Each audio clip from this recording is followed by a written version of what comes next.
Let's talk about how much it costs to start a grocery store, or corner store, or a convenience store. Hi, my name is Reetu. I make videos on business and finance. If you like this kind of content, make sure to subscribe for more. So 2 years ago, I started my own grocery store and I documented the entire journey. So if you want to watch that video, it's going to be linked down below. As I was preparing to film for this video, I realized it's also similar to opening a coffee shop. There's a few minor differences such as permits and the actual inventory, but it's very much alike. So if you're interested in opening a coffee shop, this video could be interesting for you as well.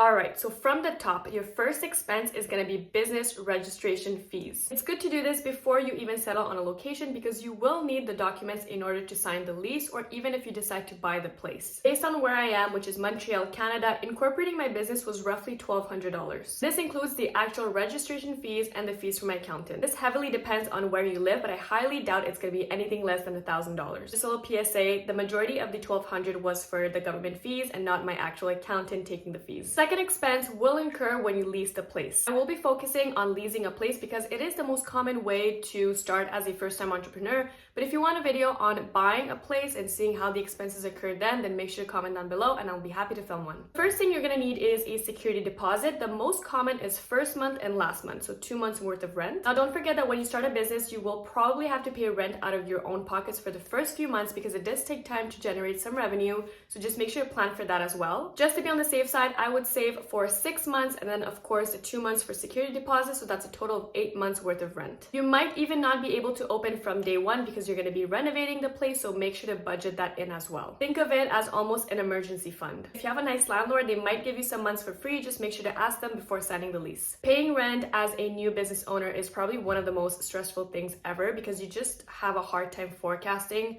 how much money you're going to make, so make sure to just have that figured out. I personally wouldn't sign a lease unless I have at least 6 months worth of rent because it's kind of stressful, I'm not gonna lie. I'm not trying to scare you, but I just want you to be ready. This next expense is optional, but I highly recommend it. I highly recommend hiring a lawyer to look over your lease. You can also always ask your agent if you're dealing with one to see if he can spot any red flags in the lease. You might even be able to ask your accountant, but at the end of the day, a lawyer is a lawyer. I've hired a few lawyers in the past for my businesses and social media and things like this, and I've never found one for under $500 per hour. And for something like this, it's usually gonna be 3 hours, so about $1,500. Again, this depends on where you live, but this is just to give you an idea. Next expense are for your permits. I needed about 4, if I'm not mistaken. I believe it was one for the occupancy, one for selling food, one for selling tobacco, one for selling alcohol, something like that.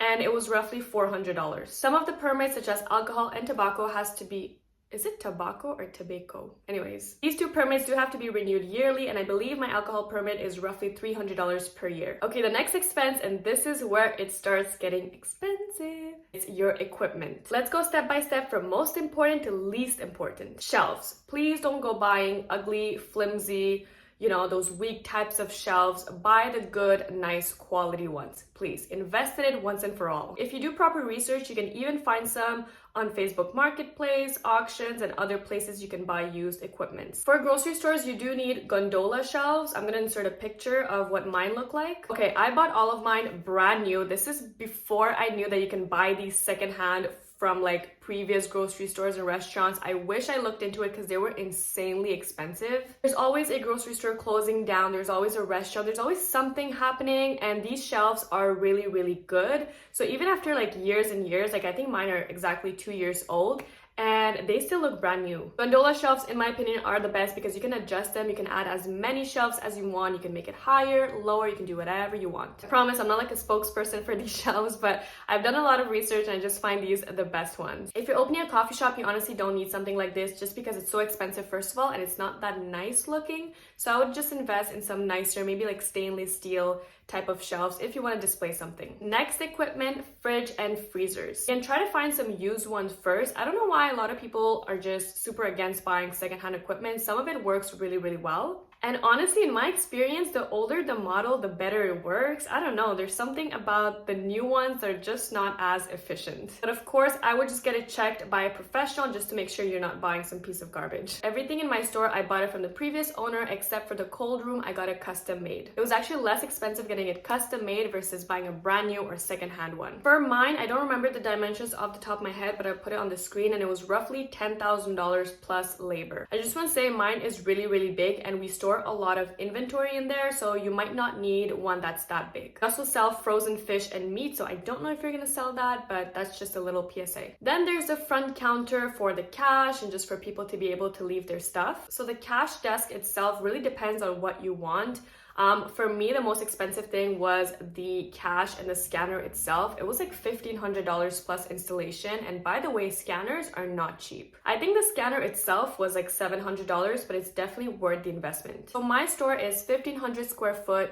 I don't know if it's square foot or square feet, but you know what I mean. So some of the equipment I bought from the previous owner, some of it I bought brand new, some I bought secondhand, and it came up to roughly $35,000. This also includes the labor to build the cold room. Including in that was also some shelves that I bought from the previous owner, but they were so garbage, I just threw them out, and I replaced them with new ones. The last thing I will mention is don't forget about delivery and installation, because a lot of these are not priced in when you actually buy the equipment. If you're trying to open a coffee shop, you're probably gonna need everything I just mentioned, but you're also gonna need a commercial kitchen, which I'm building from scratch right now, and let me tell you, it's not cheap. I think it's much better to find a unit that already has a commercial kitchen if you're trying to open a coffee shop or a restaurant. Even if you want to open a grocery store, I think it's great to have a kitchen because we actually make food and sell it at the grocery store as well. Next up, we have inventory, and this is really variable depending on how big or small your store is. For example, if your store is 5,000 square feet, it's gonna cost you 4 or maybe 5 times more than how much it cost me to fill up the store. To fill up my store to the maximum, it was $40,000. Can't open a store without having stuff to sell, so you do need to fill it to the maximum, especially when you first open. I had a combination of low ticket items and high ticket items, just to give you an idea. If you want a rough estimate as to how much it could cost you,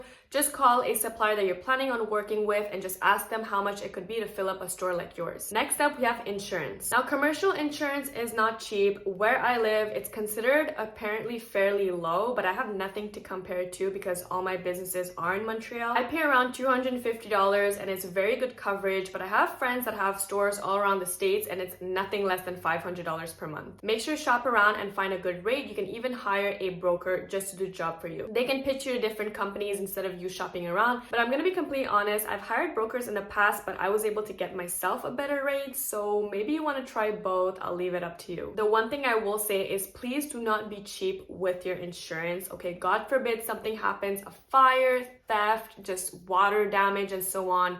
You want to be protected. Also, you might need property insurance as well. Most landlords require it, so make sure to ask for that as well. You can get both the business insurance and the property insurance from the same company, but a lot of people do two different. It just depends on rates. Next up, we have security. So I personally installed 4 cameras plus the alarm system, and it was roughly $2,500 with the installation. Then I have to pay a monthly fee of roughly $20 per month for the maintenance, and for just them being able to show up if something were to happen. They will explain to you better than I could, but that's roughly how much I paid. Signs. I got 2 signs installed and they were designed and installed for $2,000. Also checking my notes because this was like 2 years ago. But yeah, it was $2,000. I was super lucky because my unit already had the lights in the box, but if yours don't come with the lights, you're gonna have to get this installed and it is not cheap. Nothing is cheap. If there's something you need to learn from this video is that everything is really expensive. My mom and my sister actually just opened a new restaurant and their tiny little sign, they're being quoted for over $3,000. So prices definitely went up. But don't expect anything less than $2,000. Next expense you have is labor. So you have a few options for this and it really differs from one person to the other. It also depends if you have a lot of manpower in your family. If you do, you're not gonna have to hire that many people, especially to set up the store. Setting up a store is a lot of manual labor, so you can either hire people or ask your friends and family to help you. I just did it myself with some friends and some of the employees that I hired for the store. But some of the boxes do weigh like 50 pounds and more, so if you can't lift that, just prepare yourself. Lastly, we have phone and internet. I'm gonna let you figure out that expense yourself because it really depends on where you live, but make sure to shop around for rates. All right, I think that's pretty much it. If there's anything that I forgot or anything that comes to mind, I'll make sure to comment it below. But if you have any questions, please also leave it in the comments below and I'll get back to you. I hope this video was helpful to you. If it was, please give this a thumbs up and I hope to see you in my next business related video. Bye.